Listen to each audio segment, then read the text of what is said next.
آج امت یا امت فرقوں میں بڑھ گئی، ہر ایک کے اپنے الگ الگ نعرے، کوئی اپنے آپ کو سنی کہتا ہے، کوئی اپنے آپ کو وہابی کہتا ہے، کوئی اپنے آپ کو دیوبندی کہتا ہے، کوئی اپنے آپ کو جماعتی کہتا ہے۔ حالانکہ قرآن مقدس اللہ کی مقدس کتاب ان سے کیا کہتی ہے، جس کی ابتدا میں فرما دیا گیا الف لام میم ذالک الکتاب لا ریب فیہ، یہ وہ کتاب ہے اس کے اندر کوئی شک نہیں۔ وہ کتاب ہم سے کہتی ہے ان هذه امتکم امۃ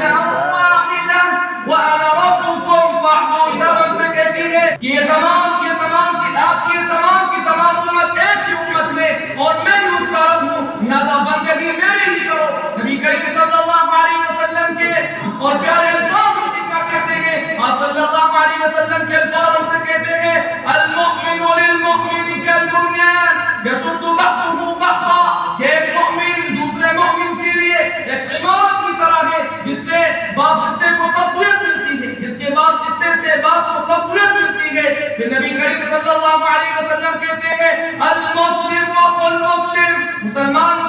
کا بھائی ہے۔ پھر نبی کریم صلی اللہ علیہ وسلم کہتے ہیں کونوا عباد اللہ اخوانا، کہ اللہ کے بندے بنو اور بھائی بنو، تمہارے اندر اخوت ہونی چاہیے۔ پھر شاعر ہم سے کیا کہتا ہے منفعت ایک ہے اور میں اس کا رب ہوں، لہذا بندگی میری ہی کرو۔ نبی کریم صلی اللہ علیہ وسلم کے نازک اور پیارے الفاظ ہم سے کیا کہتے ہیں، آپ صلی اللہ علیہ وسلم کے الفاظ ہم سے کہتے ہیں المؤمن للمؤمن کالبنیان یشد بعضه بعضا، کہ ایک مومن دوسرے مومن کے لیے ایک عمارت کی طرح ہے جس سے بعض حصے کو تقویت ملتی ہے، جس کے بعد حصے سے بعض کو تقویت ملتی ہے۔ پھر نبی کریم صلی اللہ علیہ وسلم کہتے ہیں المسلم اخو المسلم، مسلمان کا بھائی ہے۔ پھر نبی کریم صلی اللہ علیہ وسلم کہتے ہیں کونوا عباد اللہ اخوانا، کہ اللہ کے بندے بنو اور بھائی بنو، تمہارے اندر اخوت ہونی چاہیے۔ پھر شاعر ہم سے کیا کہتا ہے منفعت ایک ہے، اس قوم کا نقصان بھی ایک ہی، سب کا نبی دین بھی ایمان بھی ہے، حرم پاک بھی اللہ بھی قرآن بھی ہے، کیا بڑی بات کی ہوتے جو مسلمان بھی ہے۔ فرقہ بندی ہے اور کہیں جاتے ہیں، فرقہ بندی ہے اور کہیں جاتے ہیں، کیا زمانے میں پلٹنے کی یہی باتیں؟ اور اس کے بعد اگر کوئی اپنی زبان سے لفظ نکالتا ہے یہ سنا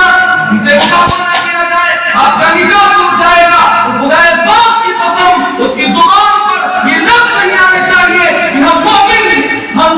ہیں، ہم نبی کے عاشق ہیں، کیونکہ اس نے نبی کریم صلی اللہ علیہ وسلم کی ان احادیث کا اور قرآن کی آیات کا انکار کر دیا۔ قرآن کی آیت سے کہتی ہے وَاعْتَصِمُوا بِحَبْلِ اللَّهِ جَمِيعًا وَلَا تَفَرَّقُوا، کہ اللہ کی رسی کو مضبوطی سے تھام لو، اس کو پکڑ لو، وَلَا تَفَرَّقُوا، فرقہ بندی مت پیدا کرو، اپنے الگ الگ نعرے نہ لگاؤ۔ پھر شاعر کہتا ہے ایک ہو جائیں تو بن سکتے ہیں خورشید مبین، ایک ہو جائیں تو بن سکتے ہیں خورشید مبین، ورنہ ان بکھرے ہوئے تاروں سے کیا بات